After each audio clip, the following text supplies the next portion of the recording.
if I don't want the Eucharist, then I don't want Jesus. If I don't want the Eucharist, Jesus says, you can leave, but I can't change this teaching. Now, is that to say that anyone who's not Catholic doesn't want Jesus? No, but I gotta tell you this. I have not met one person who loved Christ as a Christian, but not as a Catholic, who when they heard this didn't end up becoming Catholic. My best friend in the entire world, he and his wife used to be missionaries in China. They wanted to devote their entire lives to be Pentecostal missionaries around the world. They came back, and one night she said, why don't we go to the Catholic service? And he's like, fine, let's go. And they saw the Eucharist, and they said, there's something there. Remember after Mass, he's like, hey, can we meet? Sure, we have some questions, great. So for the next 6, 8, 9 months, at least once a week at like 10:30 until midnight, we went down to Perkins. And they just had their questions about the Catholic Church, about teaching, about the Bible, about the Pope. We got to this teaching on the Eucharist, and you should have seen the looks on their faces. They were like, oh crap. But also, oh my gosh, is that true? Like, is that in our Bibles too?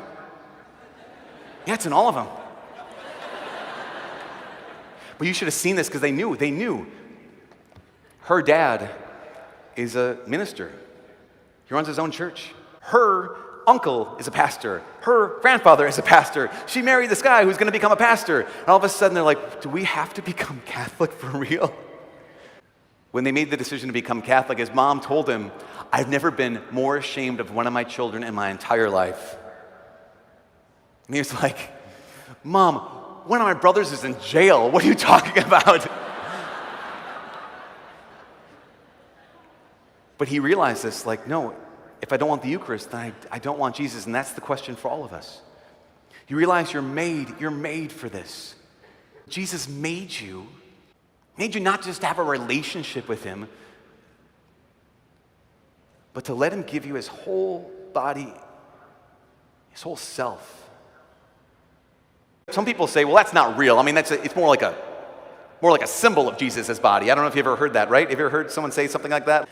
Let's see what Jesus says about that, shall we? So there's this gospel called the Gospel of John. Let's do a little Bible study quick, right?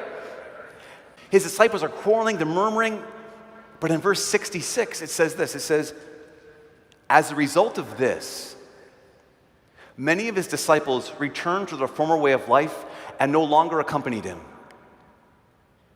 Do you realize this is the only time in the entire Bible where someone leaves Jesus over one of his teachings? And the teaching was on the Eucharist. There's literally thousands of people walking away from Jesus. That's the crowds. There's probably hundreds of people who were living with Jesus now walking away. That's the disciples. And then the next line is this. Jesus then said to the 12, do you also want to leave? Imagine what would happen if they left. Do you realize that if they leave, the entire salvation of the world is done? Yep, Jesus might be crucified and rise from the dead, but there's no one to spread that message. And Jesus is willing to risk the entire program of salvation on one thing, the Eucharist. But again, it doesn't look like Jesus. And I remember thinking about this, like praying about this, like, Jesus, how come I don't see you? How come you're so hidden? I remember thinking, like, I don't know what I thought. I used to think that if I lived 2,000 years ago and lived in the Holy Land, that, you see Jesus walking down the street, you'd see him coming up over the hill, he'd just be floating, light coming out of his hair.